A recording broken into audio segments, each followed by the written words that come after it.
Kinesiology 223, Chapter 10. Still talking about leadership. This is book presentation number 4 out of 5. We are in the turn, going to the home stretch, my friends. So the psychology of high performance sport, administrative or management leadership, it's a matter of understanding context and also understanding what high performance is, because that could be a relative term depending upon who we're talking about. And then transformational coaching and leadership, which we alluded to a little bit before. We had transformational and transactional, and we'll speak a little bit more about that in this presentation. This is on page 233. I kind of like it, and I think it's worth a slide here, and I think it's worth something for you guys to go back and take a look at. And you look at the administrative side, meaning athletic directors and staff. They develop a compelling vision for their organizations, and you have to be able to have a vision that has a vision of success that was shared and evolved over time. And I will say this, to a certain degree, if you're going to go in and try to win people over in a new organization, as an athletic director, you may have to actually reach out to your different individuals on the coaching staff and ask them, what is your compelling vision for your program? Tell me what your vision is going forward. I see you won 2 games this last year. What's your vision for next year?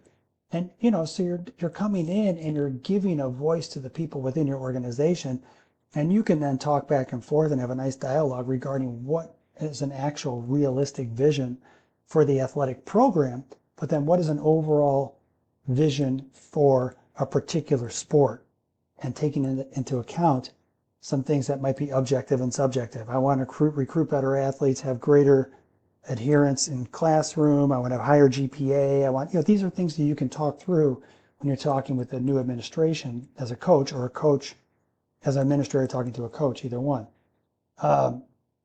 They talk a little bit about the understanding of logistics and finances, et cetera, and working with staff and having the hard skills and soft skills. And they talk about these other characteristics. But I think, when you look at this and you start talking about like sports performance, we talk sports performance in athletes, but I think there's also kind of like the sports administrative performance that needs to be addressed, because it's the athletic director who really sets the tone for the program. It's the athletic director who really drives the vision, creates the vision and drives the message regarding that vision. And, I have to say, just from an MBA side, which I have, it's very much like the business side of the house, where you have to have a real good understanding of how to manage a business and lead people 100%. The challenges are always great, and anything worthwhile will have great challenges, of course. And sometimes you just won't have the buy-in from the coaching staff, but again, I would find ways to introduce them into the process to try to win them over. But I will say this, most athletic directors were coaches, and they transitioned to that AD role once their kind of their process of being a coach kind of ran out. And there are also many examples of coaches who have been amazing athletic directors, and some who have flamed out. And I think the ones who are great athletic directors probably had a really good sense of ego and were humble, were servant leaders, people that really took the time to understand their people and how they operated. With the Coaching Leader Assessment System, CLAS, it's an instrument to try to have these and codify 5 general dimensions of leadership behaviors: transformational, transactional, which we've already talked a little bit about those, neutral, laissez-faire, and I know some people have mentioned some in their post and responses. They've had some laissez-faire coaches in their history, and then also completely toxic coaches. Oh my God, those are the worst ever.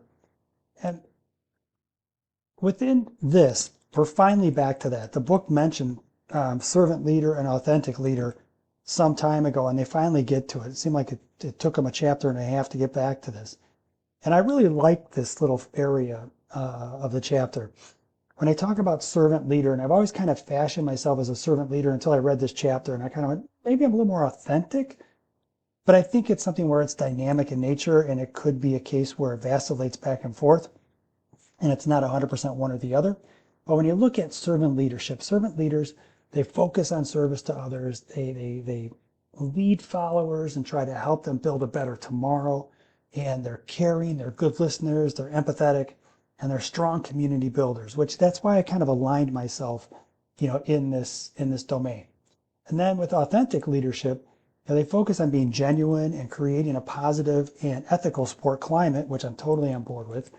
And authentic leadership also fosters greater self-awareness, internalized ethical standards, transparency, and positive self-development, which I'm also on board with. So I'd have to say, I'm just personally speaking out loud here, I'm probably somewhere in between those two, maybe a combination therein.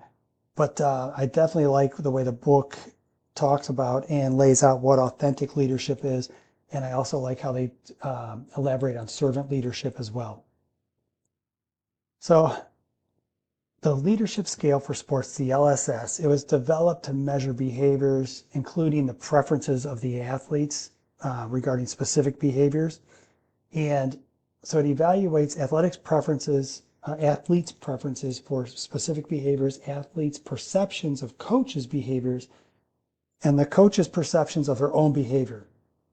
So one can think through like the dynamics of this. But the LSS shows they have 5 dimensions, and one of which is training, which is instructional behaviors, democratic behavior, which is kind of a decision-making process, autocratic behavior, which is also a decision-making style, social support, kind of motivational tendencies, and then positive feedback, which is motivational tendencies. So you can almost like categorize these 5 main dimensions and subcategorize them either further into 2 of them are decision-making styles and 2 of them are motivational tendencies, right? And the other one is instructional behaviors. So pretty good, right? Pretty good in how they do that. If we were to take this a little bit further, like the training instructional behaviors, a coach who is oriented towards training and instruction scores high in trying to improve athletes' performance by giving technical instruction on skills, techniques, and strategies, and facilitating rigorous training, etc. So I think that has its place. With democratic behavior, a coach with a democratic style allows athletes to participate in decisions about the group's goals. This is very much like I was mentioning, if you're an athletic director and you source information from your coaching staff regarding, regarding what they're trying to accomplish in the next year. That's kind of a democratic process. It's a democratic behavior. Autocratic is a coach who makes decisions independently and stresses personal authority, and they wouldn't care to talk with the athletes or the coaching staff regarding much of anything because it's their way or the highway. If we look at autocratic behavior, it's a little bit further, it's generally not even invited from the athletes. Like they could care less about having any kind of input from the athletes. So with democratic and autocratic, they have their spot and their place, but they run, both will be used, don't get me wrong. But at the end of the day, as a effective coach, you'll probably lean more towards a democratic side as opposed to the autocratic side. But in some regards, some situations, you might have more of an autocratic style. Just saying. Social support. So social support's down here. A coach who scores high in social support shows concern for the welfare of the individual athletes and attempts to establish warm relationships with them. I would say you're going to have some coaches who are probably callous or cold or indifferent. They're just, their athletes are just another name or a number. You try to have a case where that person feels very supported, emotionally tied to the program. I mentioned earlier how some people come from other countries to participate in sports. And, you have to find a way to provide that support to them so they feel welcome and they also feel more engaged in the process. And then last but not least is positive feedback. A coach that scores high in positive feedback consistently praises or rewards their athletes for good performance. Positive feedback, is contingent upon the performance and is limited to the athletic context.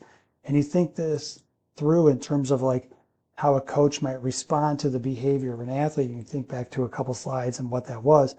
But you look at training, democratic behavior, autocratic behavior, social support, and positive feedback. These 5 things, all like everything else in coaching, they all kind of work together, and you'll find you might be heavy in one, light in another, use one more than the other. And again, it depends upon the person that's in front of you, the team that you're coaching, and the environment that you are in. All right, guys, off to the last presentation.